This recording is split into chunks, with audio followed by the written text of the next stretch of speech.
Iyyee akkasumatti qophii addaa kana qophii kana kan qopheessee isin irratti afeere waltajjii tumsaa fi gargaarsa qeerroo Oromiyaa lammii isaa gargaaruudhaaf aadaa godhateeti jira. Eega jaaramees waggoota 4 lakkoofsiseeti jira.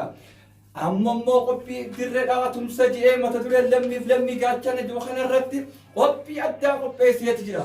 Qophii kanarrattis Hawwisoon tokkummaa qeerroo ganamaatis irratti hirmaattee jirti. Artist Safwan Muhammad Amin, Artist Diinee Yuyyaa, Artist Ramadaan Rasta, walaloo fi yeedaloodhaan ogeessa beekamaa. Artistiin beekamaan kun guyyaa san irratti hirmaattee jira. Artist Abduu Samad, Artist Boonaa Abbaadoo, akkasumas ogeessi kaameraa guyyaa san Abduu Naasir Muhammad waliin ta'uudhaan qophii addaa qopheessinee qophiistu murree jirra. Maarree guyyaa san nurraan hafina.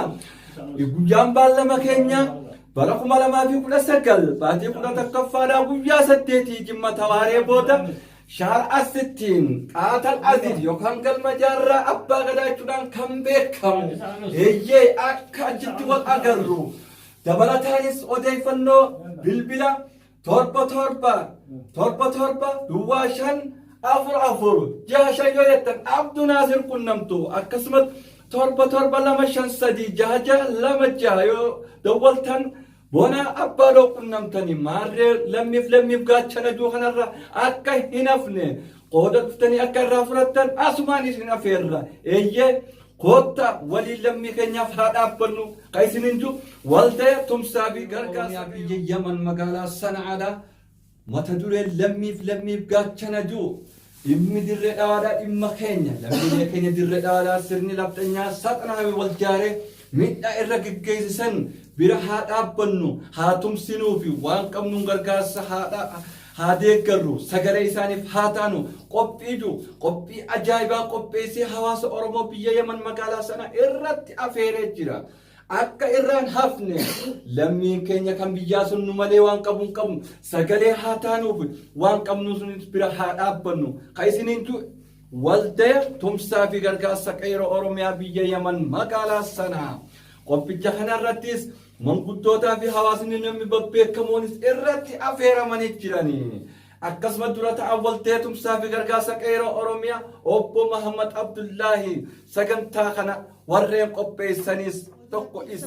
Maarree ilmaan Oromoodhaa hundi keessan kabajamtootaa fi jaalatamtoota ilmaan Oromoo hundi kan addunyaa fi gartee Oromiyaa keessa jirtan guyyaa gartee gootummaa Oromummaadhaa sabboonummaa Oromummaadhaa guyyaa gartee hayyuu fiidhaatiif dhaabbatan kana dhaabbachuu keessaniif asumaan galatoomaa hayyuu keenyaas baga Rabbi nuu baasee qeerroon keenya galata guddaa nurraa qabdu hawaasni keenyaas akkasuma galata guddaa nurraa qabdu.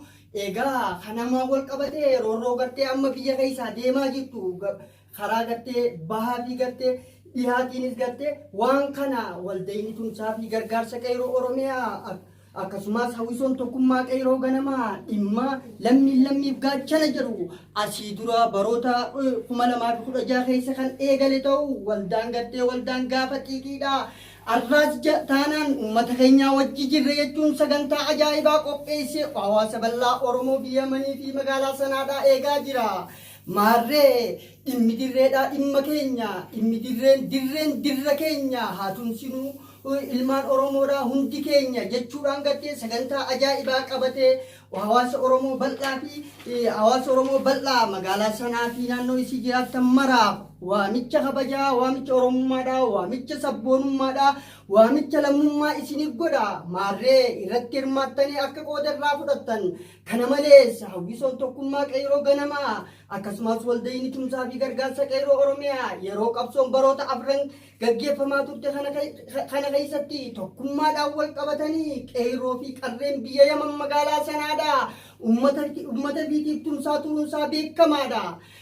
Hayyoo ijaaramaniif kana arraas taanaan ummata keenya biraan hafnu biyyaa qaamaan biyyaa baanus gartee qalbiidhaan waan dandeenyu isin bira jiree jechuudhaan tumsa taasisuudhaaf guyyaa gartee baatii 11ffaa guyyaa 8 guyyaa Jummaadhaa waaree booda baatii 11ffaa guyyaa 8 bara 2019 waaree booda guyyaa Jummaadhaa waaree booda qaatal aziz yookaan qaa'aa jaarraa abbaa gadaa jaamuun kan waamamu sanitti abeeramtaniiru.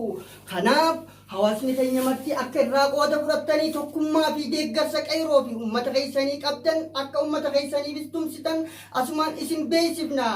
Akkasuma hawaasni Oromoo biyya Yaman hawaasni baqattoota Oromoo biyya Yaman kan ifiifuu rakkoo keessa jiru uummata keenya biraa nafnu jechuudha yeroo garaa garaa tumsa taasisaa ture.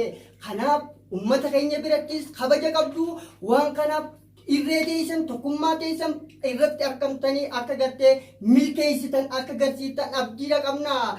Galatoomaa horaa bulaa isiniin jenna.